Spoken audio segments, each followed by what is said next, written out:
हाँ जी, अस्सलाम वालेकुम व्यूअर्स, क्या हाल है? सब ठीक ठाक? हाँ जी, मैं कहा चलें आज थोड़े एक शॉर्ट्स बनाते हैं। तो आज मैं जो है ना सहरी की थी, अभी जो है ना यहाँ 8 बजे हैं, बच्चों को मैंने स्कूल छोड़ा है। तो अब मैं जो है काम के ज़रिए जा रहा हूँ क्लांगफर्ट।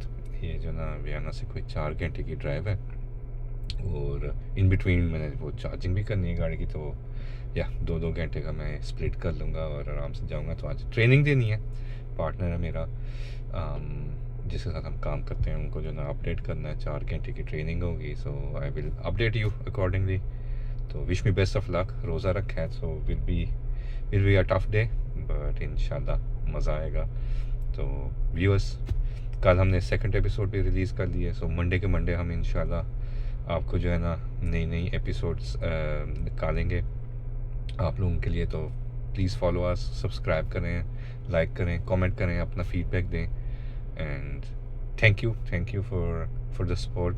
और इंशाल्लाह इसको और आगे बढ़ाना है, और हम इंशाल्लाह और मज़ीद आप लोगों को अपडेट करते रहेंगे। Thank you and subscribe and wish me best of luck. अल्लाह हाफिज़।